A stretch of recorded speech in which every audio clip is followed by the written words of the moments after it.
দর্শক, ঢাকার রাজপথে অরিজিনাল খাঁটি মধু বিক্রি করতেছে আমাদের এই কাকা, একদম মধুফুক সাথে আছে। কাকা ভালো আছেন? হ্যাঁ ভালো। কাকা আপনি কি খাঁটি মধু বিক্রি করেন? হ্যাঁ হ্যাঁ, আমরা নিজেরা কাটতে আনি। আচ্ছা, এটা হচ্ছে কাগজ দিয়ে পরীক্ষা করে দেখাচ্ছেন। হ্যাঁ হ্যাঁ, অরিজিনাল মধ্যে লাগুন ধরবো, চিনি লাগুন ধরবো না। কাগজটা সুপার। এবার আগুন ধরান, দেখা যাক। এবার দেখা যাক।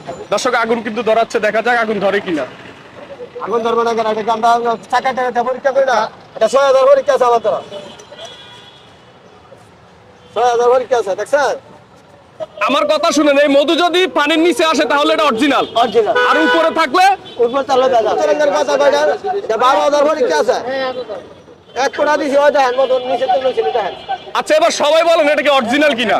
দেখেন মধু কি নিচে আসছে?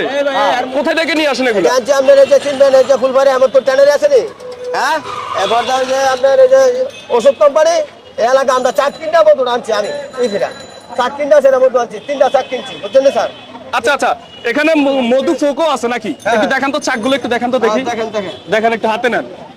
এই যে দেখেন। এগুলোর সাথে আনার কারণটা কি? হ্যাঁ, এগুলো রাখার এই যে কারণ কি? আপনার এই যে অনেক মানুষের ফুক কই, এটা 10-এর কাজ তো, দুধরা মধুরা, হ্যাঁ এটা 10-এর কাজ। এটা অনেক মানুষের তো এই ফুকটা চললে কোনা নিচে কাটতে আনছে। আর যদি এই যে এই লেভেলারি মধু তো আপনারা ফুক নাই, ফুক নাই। হ্যাঁ, কেজি 800। কেজি কত বিক্রি করেন? কেজি 800। 800 টাকা। আপনার মধু কি এক বোতলে আছে? হ্যাঁ, আর নাই, আর নাই? না, না। সব কি বেচা শেষ? শেষ। অনেক মানুষের মধ্যে ছিল না তো, মধু তো ফুলের। যারা আবার লেগুলা 12 মাস কা, 12 মানুষ 12 ফুলের মতো হয়, 12 সিজনের মতো হয়। কথা বলছেন নি? মধু মিলে না। ওই যে এটা ভরাইবো 6-7টা দানা ভরবো, কি কথা স্যার? এটা মধু কয়জন চিনে? আচ্ছা, আপনারা তো খাইছেন, মধু ভালো?